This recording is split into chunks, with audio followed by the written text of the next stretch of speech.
होते ही।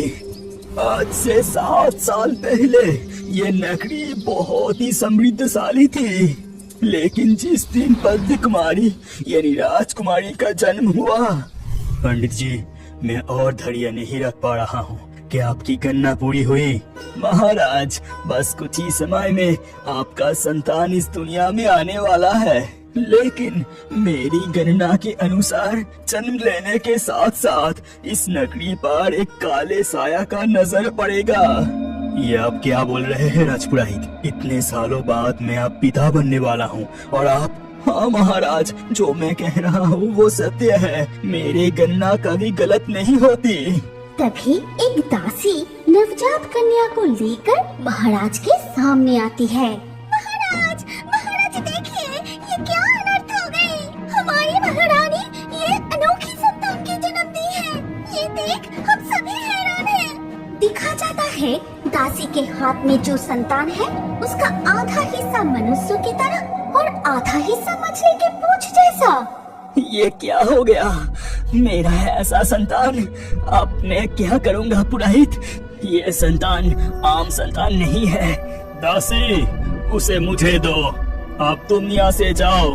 दासी उस संतान को राजपुरोहित की गोद में दे देती है, फिर वो वहाँ से चली जाती है। महाराज कुछ अनर्थ होने वाला है, इसका भविष्यवाणी तो मैंने की थी, लेकिन महारानी के गर्भ से ऐसी संतान का जन्म होगा ये मैंने भी नहीं सोचा था। महाराज इसे त्याग करने में ही भलाई है। नहीं, कभी नहीं। मेरा संतान उदक नगरी की राजकुमारी है। मेरे महल के पीछे मैं अपनी कन्या पद्म कुमारी को छुपा के रखूंगा और ये बात पूरी तरह से गुप्त रहनी चाहिए।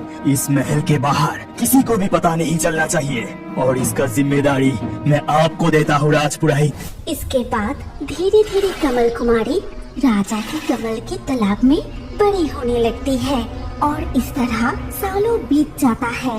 पिताजी आप आ गए, मैं कब से आपका इंतजार कर रही थी।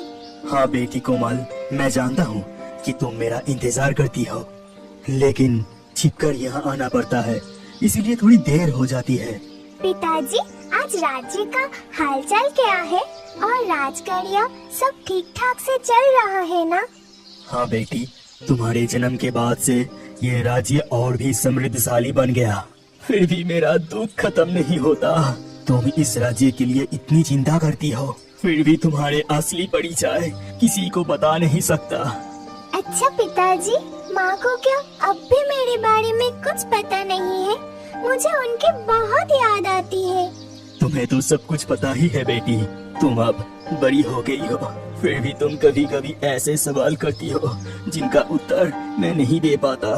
बेटी पद्म कुमारी, आप मुझे जाना होगा, तुम आराम करो। महाराज उस दिन मेरे कोई बात नहीं मानी, उन्होंने पद्म कुमारी को महल के पीछे एक तालाब में छुपा के रखा। फिर ऐसे ही दिन बीतता रहा। जिस दिन पद्म कुमारी की उम्र 7 साल हुई, उस दिन सुबह अचानक राजा विप्रकांत, राजा विप्रकांत, अभी तू मेरे सामने आ। कौन कौन हो तुम? ऐसे चिल्ला क्यों रही हो और तुम मुझसे क्या चाहती हो? मैं तंत्र साधिका नरकी हूँ। राज रानी की गर्भ से जो अनोखी संतान की जन्म हुई है उसे मुझे दे दे, फिर मैं यहाँ से चली जाऊंगी। ये सब क्या बकवास है? मेरी संतान अनोखी मतलब? वो पूरी तरह से हमारे जैसा ही है और मैं अपनी संतान को तुम्हें क्यों दूं? चली जाओ, यहाँ से तुम चली जाओ। उसे तुरंत मेरे हाथों में सौंप दे। बता उसे कहाँ छुपा के रखा है, नहीं तो इसका अंजाम अच्छा नहीं होगा। तुम्हारी हिम्मत कैसे हुई मेरे महल में आकर मुझे धमकाने की? सिपाहियों, इस तंत्र साधिका को महल से अभी बाहर निकाल दो। उस दिन सिपाहियों ने उस तंत्र साधिका को महल से निकाल दिया था।